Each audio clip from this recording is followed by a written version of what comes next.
Imagine being promised a miracle only to be delivered a nightmare. Patient sedated. Initiating surgery.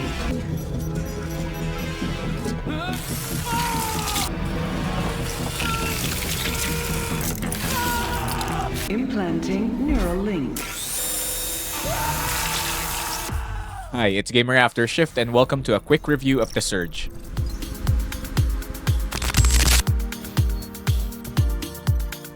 I'm not gonna lie, The Surge annoyed me when I first played it. It was my first ever Souls-like game and I thought it was janky and poorly made, so I dropped it for a while. But something about it drew me in and that lingered. So I pushed through it, learning from each mistake and maybe getting a little bit of help online, and I was able to polish on my fundamentals. And I can now say I'm very satisfied with the gameplay experience overall. The Surge atmosphere is something special and remains a favorite of mine. It's dark, oppressive, and constantly keeps you on edge. But it's also strangely beautiful, with an incredibly detailed environment that tells a story of their own. The fact that it can induce horror vibes without actually being one truly amazed me. Can't say for the sequel, but that's a story for another time. The combat definitely got the Souls-like DNA, with stamina management at its core, but there are a few unique things about the combat. First is that your attacks no longer gets defined by the standard heavy or light attack. Instead, they become vertical or horizontal attacks. You can combine both to create an attack string that will be your combo. Second is timed attacks. Performing your combo in a very specific timing makes your stamina bar glow, indicating less use of stamina. Third, apart from dodging, you can also duck and jump both high and low attacks. With this, I would advise you to treat the game as a fighting game at that point and you'll have an easier time adjusting. Last and definitely not the least is the limb targeting system, which adds a whole new layer of strategy. Basically, you target unprotected body parts to deal more damage or target armored body parts to get them for yourself. You're not just fighting to survive at this point, you're fighting for upgrades as well. I'd say the weapons are a highlight. Each one feels distinct with its own quirk and feel. I loved experimenting with different types, from the brutal force of the heavy duty to the lightning fast agility of the single rigged weapons. But ultimately, I preferred the heavy duty ones since they're just so satisfying to hit things with, and I'm pretty sure you can find something you'd like with the available choices. No game is perfect, so let's talk about why the Surge might not be for you. But first, if you're enjoying this quick review, please hit the like button and subscribe if you haven't already, as this helps me make more videos for you. One thing that could be a turn-off for some players is the lack of direction.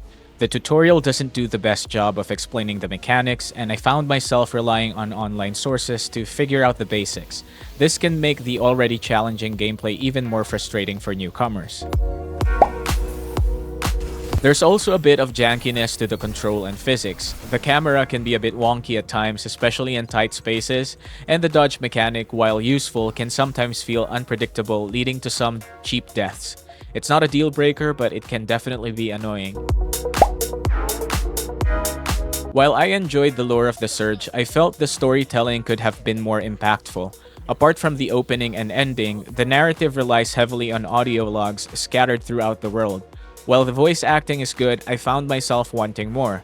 I wish they had included more visual elements like notes, journals, or even brief environmental sequences. It would have added depth and emotional resonance to an already intriguing world. Don't get me wrong, the issues do not ruin the game, but they do make it less accessible to casual players, or annoying to lore-driven gamers. If you're looking for a smooth and polished experience, the Surge might not be the best fit. However, if you're willing to put in the time and effort to learn its intricacies, the rewarding combat and unique setting can make it worth the frustration. You can take my word for it. I didn't expect to find a game about dismembering cyborg zombies so thought-provoking.